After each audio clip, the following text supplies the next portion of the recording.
اعوذ باللہ من الشیطان الرجیم بسم اللہ الرحمن الرحیم السلام علیکم ورحمۃ اللہ وبرکاتہ۔ میرے بھائیوں، دوستوں اور بزرگوں، امید ہے آپ سب بخیریت سے ہوں گے اور اپنی خوبصورت سی زندگی اپنے خوبصورت انداز سے جی رہے ہوں گے۔ بندہ ناچیز محمد قاسم بشیر آپ سے مخاطب ہے۔ جاوید نامہ پارٹ 10 تمہید زمینی ایپیسوڈ 5۔ مولانا روم رحمۃ اللہ علیہ مزید فرماتے ہیں کہ روح کی بیداری کے لیے انسان کو عقل جز کی سست رفتار سواری کو چھوڑ کر ایک برق رفتار عشق کی سواری پر سوار ہونا انتہائی ضروری ہے۔ عشق کس چیز کا نام ہے اور اس سے کیا چیز حاصل ہوتی ہے؟ سلطان العارفین حضرت صفی سلطان محمد باہور رحمۃ اللہ علیہ اپنی ایک تصنیف لطیف عین الفاقر میں ارشاد فرماتے ہیں، عشق بلند پروازی کا نام ہے۔ مکھی چاہے ہاتھ ملے یا سر مارے یا ہزار اڑانے بھرتی پھرے، ایک پروانے یا شہباز کے منصب اور مرتبے پر نہیں پہنچ سکتی۔ عشق کے دامن سے خالی ایک زاہد جتنی بھی ریاضت اور عبادت کر لے، وہ اپنے ایمان کو مکمل اور اپنی روح کو بیدار نہیں کر سکتا۔ اللہ جان سے عشق ایک روشن چراغ کی مانند ہے اور مخلوق کی طرف رجوع کرنا ایک تند و تیز آندھی ہے۔ اللہ جان کے علاوہ ہر چیز مخلوق ہے۔ یہ چاند، یہ ستارے، یہ زمین اور آسمان سب مخلوقات ہیں۔ یہ پہاڑ، یہ دریا، یہ سمندر سب مخلوقات ہیں۔ یہ چرند، یہ پرند، یہ درندے اور حیوانات سب مخلوقات ہیں۔ یہ فرشتے، یہ جنت اور دوزخ سب مخلوقات ہیں۔ اور زندگی کے لمحے میں ان خلق خدا کی طرف رجوع کرنے سے عشق الہی کا یہ چراغ بجھ جاتا ہے۔ یہ عشق ہی ہے جو انسان کے ایمان کو پایا تکمیل تک پہنچانے کے لیے اپنے والدین کی محبت، اولاد کی محبت، رشتہ دار اور دوست و احباب کی محبت کو قربان کر دیتا ہے۔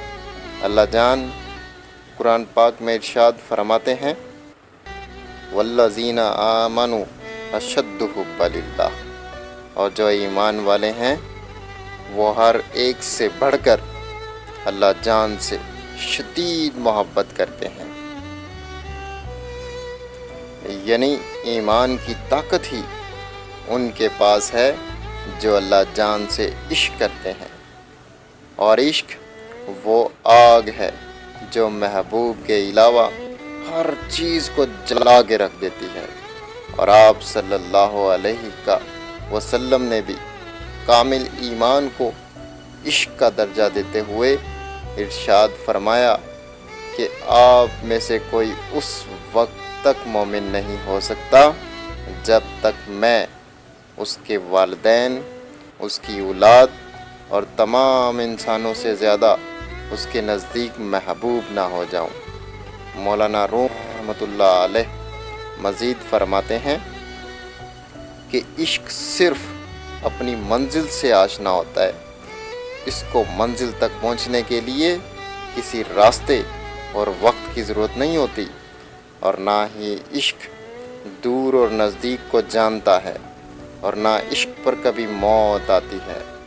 اگرچہ انسان جسمانی طور پر مر بھی جائے لیکن قبر میں بھی وہ زندہ رہتا ہے۔ اس عشق کا زور اور قوت ہوا، مٹی اور پانی سے نہیں ہے۔ اس کی قوت اعصاب اور پٹھوں کی سختی سے نہیں ہے۔ عشق کے سامنے پہاڑ بھی تنکے کی مانند ہے۔ یہ عشق الہی ہی تھا جس نے آقا پاک صلی اللہ علیہ وسلم کے ہاتھ مبارک کے اشارے سے چاند کے 2 ٹکڑے کر ڈالے۔ یہ عشق الہی ہی تھا جس کی قوت نے شیر خدا حضرت علی رضی اللہ تعالی عنہ کے ایک ہاتھ سے قلعے کا دروازہ اکھاڑ کر پھینک دیا اور قلعہ خیبر کو فتح کیا۔ یہ عشق الہی ہی تھا جس نے نمرود کا جبڑا کسی ضرب کے بغیر توڑ دیا، اور اللہ جان سے اسی عشق نے جنگ کے بغیر فرعون کے لشکر کو شکست دی۔ یہ عشق الہی ہی تھا کہ جس کی وجہ سے حضرت آصف بن برخیہ نے پلک جھپکنے سے پہلے تخت بلقیس کو دور دراز علاقے سے حضرت سلمان علیہ السلام کے روبرو پیش کر دیا۔ یہ عشق جان اور روح میں اسی طرح ہے جیسے آنکھ میں نظر ہوتی ہے۔ یہ ایسی قوت اور روشن دلیل ہے جس کا کام عقل اور دانش سے بڑھ کر ہے۔ عشق کا کوئی زمانہ نہیں، مگر عشق نہ ہو تو ماضی بھی اور مستقبل کا بھی وجود نظر آئے گا۔ اگر عشق اور ایمان نہ ہو تو پستی ہی مقدر کا حصہ ہوتی ہے۔ اللہ جان اور اس کے محبوب کے درمیان یہ عشق ہی ہے جس نے تمام عالم کو وجود بخشا ہے۔ میرا معصومانہ آپ سے سوال یہ ہے کہ کیا کسی سے بن دیکھے محبت یا عشق ہو سکتا ہے؟ اس سوال کا جواب آپ کمنٹس میں ضرور دیجیے گا۔ وما علینا الا البلاغ المبین۔ آپ کی توجہ کا بے حد شکریہ۔ والسلام۔